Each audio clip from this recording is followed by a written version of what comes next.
Hi folks, my name is Gene Roisengort and I'm your instructor for the dental photography course at the American Insurance College. So today I want to talk to you a bit about different camera choices out there that will fulfill the requirements for this course. If you currently already have a setup that you're using for your work or maybe for your photography as a hobby and you'd like to see if this will work for this course, we can definitely talk about it and just kind of address your individual setup and see if you need to maybe buy some things for it, or maybe rent them, or maybe you can use it as is. However, if you don't have a setup just yet, this lecture might help you out. So I'm very passionate about the subject of photography. I love photography, it's my hobby. I also use it for work. And I have a couple of different setups here that I use or have used in the past. Depending on your budget and your needs, things are going to differ vastly. You can go from $500-$600 or $200-$300 all the way up to, thousands and thousands of dollars, depending on what kind of camera you'd like to get. But to kind of limit things a little bit, we're not going to talk about, $50,000 medium format Hasselblad cameras. And we're not going to talk about like a micro four thirds crop sensor cameras. We're going to kind of stay right here in the middle and talk about things that most people usually get. So those are going to be your either full frame cameras or your crop sensor cameras. And furthermore, they're either going to be DSLRs or mirrorless cameras. When I'm talking about a full frame sensor, what I'm referring to is the size of the sensor inside the camera. This, for example, is a Nikon D610. This is a camera that I use on a daily basis for work. This is a full frame sensor camera. So the size of that sensor is going to be the exactly same or close to the size of a 35 millimeter frame. That's why they call it a full frame. So what I have right here is something that's very close to my heart. This particular camera brand and model, it's not an exact camera, but the same brand and model, is the same camera I had as a kid. The same camera my grandfather gave to me when I was about 10 years old. It's a film camera, it's a manual camera, but if you open the back of this camera, you can see that it has these reels for cassettes, whatever you call them, for the film, and the film kind of goes across, and the size of the film is this is the size of the frame, which is going to be the size of a full frame sensor, okay? A crop sensor camera, which is these three actually right here, are going to be a smaller size. And there's some things that are associated with that will help us, but there are some things that might not work as well. First of all, the things that will help us quite a bit. A crop sensor camera is going to be considerably less money than a full frame sensor camera. So I paid close to $2,000 for this camera a few years back. It's obviously going to be cheaper now because it's an older model. But I paid for this camera and a macro lens that goes with it. I purchased a Tokina macro 100mm lens for this camera. This is a Canon Rebel T6, which is a crop sensor camera, which also has the same type of lens, which is a Tokina 100mm macro lens, which is quite a bit less money. This was about $2,000. This is about, I think, $800 altogether, maybe even less. So that's the thing that helps us quite a bit. The quality of image that we need for this course is not going to suffer that much from using a crop sensor camera, because we're not blowing up these images to make posters out of them, and we're not zooming in super close to get almost like a microscopic type of picture. So I don't think it's going to be that different. Some arguments can be made about color reproduction, things like this, but for us, it doesn't really matter. So you need to make a decision for yourself. Am I okay with buying a crop sensor camera, and is it going to be okay for me right now, or do I want to upgrade down the line? And the reason I say that, when you buy a crop sensor camera and you buy a lens like this, which is a full frame sensor lens, which, well, I probably should reword it. It's a lens that works on both a crop sensor and a full frame sensor camera, okay? If you look on the back, just for comparison, I have two lenses here. They're both 60 millimeter lenses. You see in the back, one's larger, one's smaller. One's made for crop sensor only, and one's made for a full frame camera, which works on both a full frame camera and a crop sensor. Obviously, you can go from big to small, but you can't go from small to big, right? So the reason I say that is when you're buying a camera right now and you don't want to spend a lot of money, and maybe down the line you're not looking for buying a full frame sensor camera, you can buy a lens that's specifically made for a crop sensor camera and use it because it will be cheaper. Okay, so you can save yourself some money. So we talked about a full frame camera, and we talked about a crop sensor camera, and we talked about difference in lenses for each camera. One thing we need to also talk about is the focal distance of the camera with the lens to your subject. Let's say, for example, I want to take a picture of my little film camera that I used as a child. And I have the exact same focal length lens, exact same length virtually, just different manufacturer cameras. One is on a full frame camera, one is on a crop sensor camera. When I take this camera and take a picture, I can fit into my frame the entire camera, okay? Because this is a full frame camera and I'm using a 100 millimeter lens, it gives me an equivalent of 100 millimeter representation, okay? So I can capture that whole image. If I use that same lens on the crop sensor camera, because it's a crop sensor, it will zoom things in. So it's no longer a 100 millimeter equivalent. It becomes 8 times 1.5 equivalent. So it becomes a 150 millimeter equivalent. So if I go from the same distance and try to capture the same image, I can't because I'm zoomed in. So in order for me to capture the same image, I actually have to back up. So that's something to consider, especially if you're working in close proximity to your patient. Let's say you're in an operatory and the operatory is not big and you need to take a full face shot of your patient, but you can only back up so much. If you have a crop sensor camera with a full length lens, a 100 millimeter lens, maybe you can't back up as much, okay? So what do you want to do for that? Well, maybe you want to go with a 60 millimeter lens, because if you get a 60 millimeter lens, times that 1.5, it becomes 90. 90 is a lot closer to 100 than 150 is to 100, right? So this is going to be, on this camera, is going to be almost the same as this lens on this camera. And you can be same distance to your patient and get virtually the same image, okay? The other reason why I would probably get a 60 millimeter lens for a crop sensor camera is because when you're doing flash photography, and a lot of times in dentistry, this is what we're going to be doing, the further away you are from your patient, and if your flash is on the camera, the less ability to illuminate the patient's face you're going to have with that. So being closer to your patient is going to be better.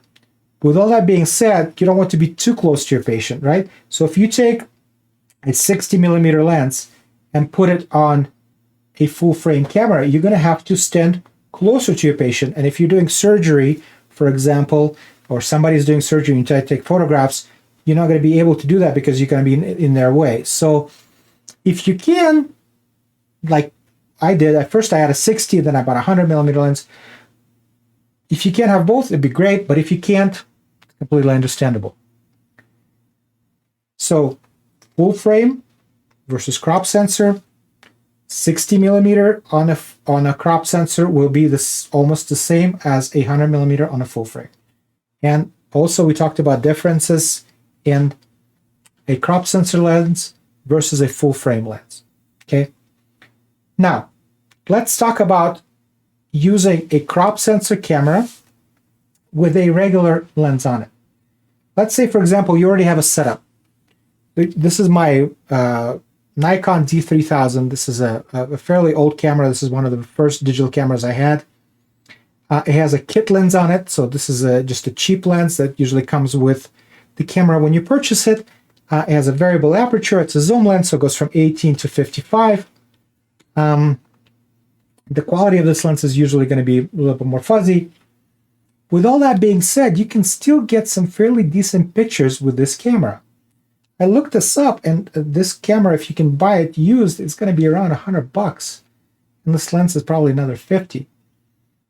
But a few weeks back, I took a picture of a denture with this camera, and I got a fairly decent result, which brings me to my next point. It's not really the equipment that makes the picture, it is your ability to control the light and to use that equipment that makes the picture. You can have the most expensive camera out there for $50,000 and above, but if you don't know how to use it, or if you don't know how to control the light, your pictures are not going to look very good. So, if you have something like this, you probably can take a fairly decent image, definitely can take a fairly decent photograph of the patient's face. The problem becomes is you're trying to take a close-up image. These are macro lenses. So what macro lenses allow you to do, they allow you to zoom in fairly close. So if you're trying to take a picture of a tooth, just a tooth, you can get pretty close with these lenses and capture an image. A true macro lens will capture an image 1:1. So if the size of a tooth is about 1 centimeter, that's going to be about the same 1 centimeter on the sensor that you're using, the camera that you're using, right? So let's say the size of the full frame sensor is 3 centimeters and the tooth is 1 centimeter. Well, 1 centimeter tooth is going to be on that 3 centimeter sensor, okay? With that being said, if you don't want to invest into purchasing a macro lens, you can buy something like this. These are extension rings, which will allow you to attach them to the camera and to the lens that you have, and will allow you to zoom in closer on things. So that's something you can buy. There's also other things you can get. There are reverse rings. You can actually take a regular lens and reverse it. But with these rings, depending on which kind you get, you can still focus automatically, even though I tend to focus in manual most of the times, because with macro photography, you want to fine-tune things, and a lot of times you're dealing with less light than usual, but that's going to be further down the line. Okay, so we talked about different sizes of sensor. We talked about different lenses. Now, this camera right here is a mirrorless camera. These cameras are DSLRs. DSLR stands for Digital Single Lens Reflex. So these cameras have a mirror inside of them.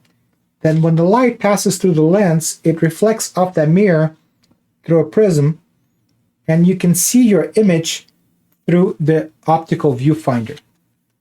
Mirrorless cameras do not have that. They mirrorless, so they don't have a mirror. And the viewfinders generally on these cameras are going to be electronic. So they project an image on a little LCD right here, or on a big one, whichever one you want to be using. So these cameras are obviously going to be lighter, more compact. But what I have found personally is that it's a little bit more difficult to find accessories for these cameras because they're newer. For DSLRs, they've been manufacturing things for them for a while, so you can find flashes and things like this a little bit easier. But it's up to you guys. Whatever you want to get works fine for me, as long as you can fulfill certain requirements. And those requirements are, you need to be able to adjust your ISO, which is sensitivity, your shutter speed, and your aperture. So how wide and how closed it is. So how much light you're getting in there. And we'll cover all those things in the course as well. Also, it'd be nice if you're able to switch out your lenses. If you can't switch out lenses and you have a macro lens on there, that's fine. But if you don't, that's going to be a problem, because you need to be installing what? Maybe a macro lens, maybe rings for the for extension tubes. So it could be problematic. So what I would suggest is getting at least a crop sensor camera. This particular one is the one we kind of chosen for this course. It's a Canon Rebel T6. It's fairly inexpensive. We were able to find different accessories for it fairly easily. And if you're starting out, I would probably recommend getting either a 100mm Tokina. It's a fairly decent lens if you can find it. Or getting a 60mm macro lens. This one is a Canon, but it's a specifically made one for a crop sensor camera, so you won't be able to upgrade this lens. But I really like this lens, and I like working with a 60mm lens on a crop sensor camera because I can get images that are a little bit closer, and I can use my on-camera flashes if I need to.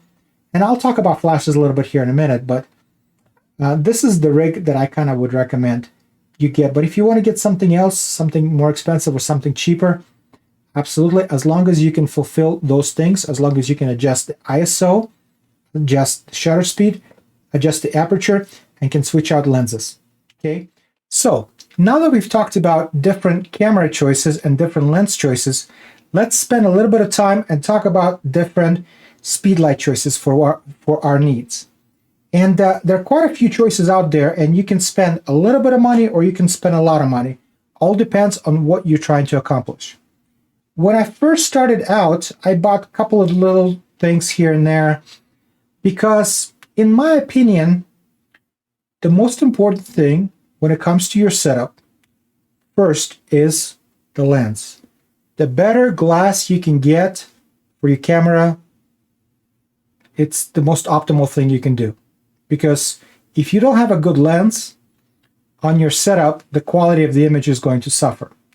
Once you have a good lens, then comes the camera body. Either you get a crop sensor or you get a full frame. Lastly, is the last thing you need to worry about is the lighting. Even though the lighting is the most important part, it doesn't really matter how expensive you go. If you can control that specific light with proper distance and proper positioning, you can usually get pretty good results. Because a flash is a flash. Yes, the output power might be different. The distance might be a little bit different. You might have a slight offset in color temperature, which is rare.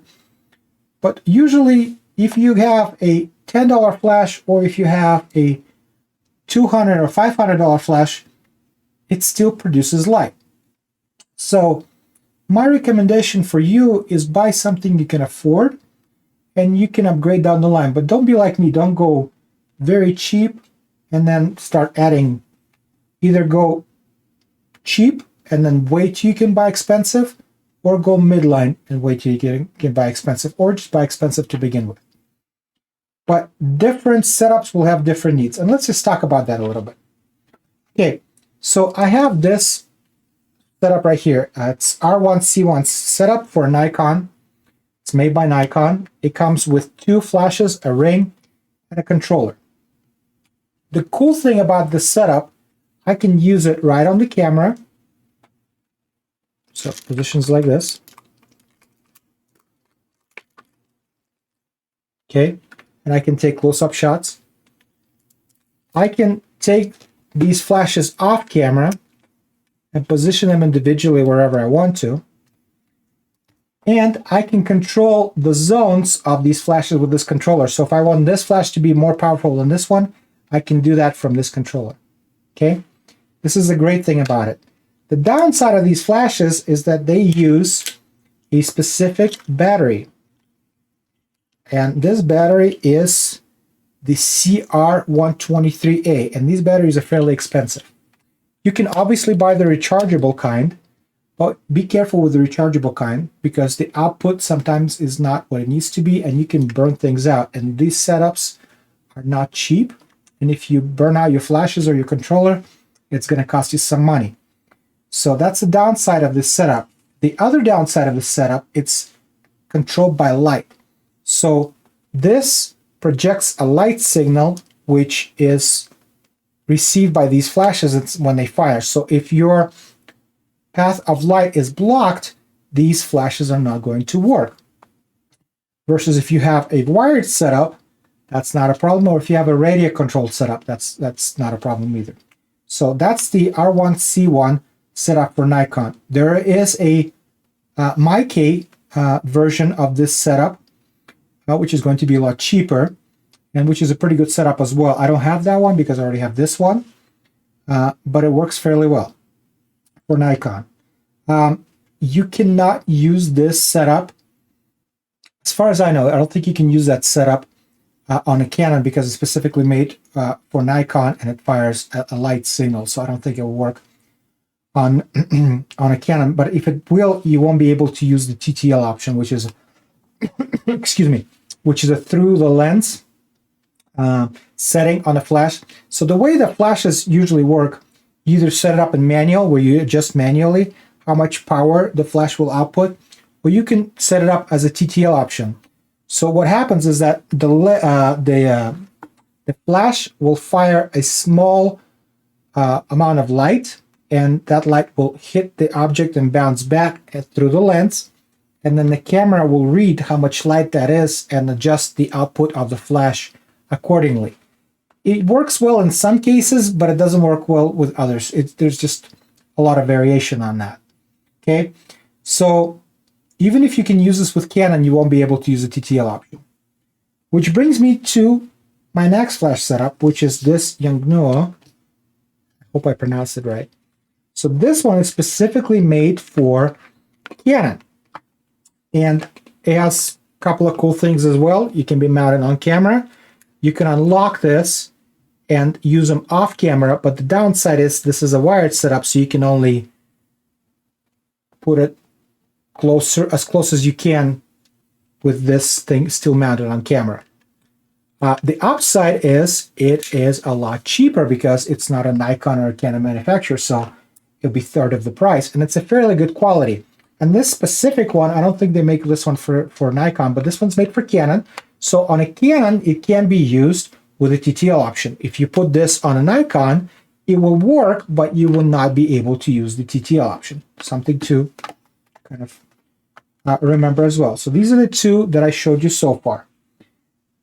The good thing about these setups, you can move it away from the lens. So if you're trying to light your subject not head on, but from the side, which is a lot better, and your light kind of wraps around instead of hitting things direct, especially if you want to use a bouncer or something, these kind of setups work a lot better. However, if you're using a ring flash, which is also an option, this particular one is made by MyK. This is also made for Canon, and this is the one I use in my clinical photography. And it mounts pretty much the same way. So the controller mounts on top. It's a wired setup. And the ring flash mounts in the front. The cool thing about this setup, it's fairly simple, right? It doesn't take up a lot of space and you can work pretty quickly.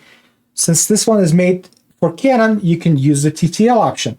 The downside, you only have the flash coming through here. So for clinical photography, where you're just simply trying to capture an image head on, where you're not too worried about lighting too much, when you're not trying to get fancy, you're just trying to get data, this works great. This flash is fairly inexpensive. I think I paid around $50 for it, but I bought it on eBay. I think they're new, less than $100 for a new one. Okay, if you buy a Canon or a Nikon one, they're going to be way more expensive. And the quality of light this produces is very good, because I watched a few lectures, and one of the lectures was from Sasha Hein, and he talked about, capturing shades and everything else, and this flash works great for that. So you can go ahead and buy this. So the downside, you can only use this from this position, right? Or maybe you can take this off and use it right here and right here, but it's also wired. So if you're trying to do portrait photography, that might be a little bit difficult. But for clinical, fairly simple, fairly inexpensive, works well. Okay? Not to be confused with something like this. This was a mistake that I made early on, not knowing much about flashes. This is also a ring flash, because it says right here, a ring flash. But this is an LED flash. I think calling it a flash is a little bit not true. It simply is a ring LED light. And if you're using a setting on your camera to photograph with ambient light or constant light, well, this wouldn't be ambient light, it would be constant light. You can use this, but this is not a flash, so don't confuse the two. So even MyK, this company, you'll see ring flashes that are like these. This is MK14EXT. This actually has flash tubes in there, but there's another version that has the LEDs in it. It's not the same thing, so don't get those two confused. Okay. Now, if you don't want to go the macro flash route, if you just want to buy something that just a flash and use it for dental photography as well, you can do that. It's a bit more difficult, especially if you're trying to do intraoral shots, because you're going to have to get an external bracket and mount those things, and they're going to be kind of big. But the upside is they're really inexpensive. So you can get a couple of different versions. So this Mikey MK300, I don't think they make this one. They have a 320, Mikey MK320. It's about a $30, $40 flash. It's a small flash. It uses 2 AA batteries, so it's fairly inexpensive to operate. It's got some weight to it, and in order to use this with your camera, you're going to need to have some kind of controller to fire these flashes, right? Unless you're using a single flash on camera. So what I recommend you get is a radio controller. So this one is made by Photix. It's a kind of mid-level controller. These can be somewhat more on the expensive side. They have a much cheaper versions, like there are $20, $30, a newer version, or a couple other ones. We can definitely talk about that if you're looking into getting those. And what this does, this is a radio controller. So one of these goes on the camera, which is the transmitter right here. Okay. And the other one goes on the flash. So it's a hot shoe on the receiver, and it goes on the flash, ties it together. So when you match up the zones on the receiver and transmitter, every time you fire, so you press your shutter, it actually transmits the signal to this and fires your flash. Okay? And you can buy as many of these as you want. You can have 3, 4, 5, 6 of these, and they work. And you can mount them on camera, or you can mount them off camera. So it gives you quite a bit of versatility. And also, it's not very expensive. And I would actually go with the smaller flashes like these versus a bigger one like this regular full-size speed light for dental photography, because you want to have a lot less output. Because if you have these flashes closer on your camera and you can only dial those big speed lights as much as you can, you might be still overpowering things. And these are going to be a lot cheaper as well.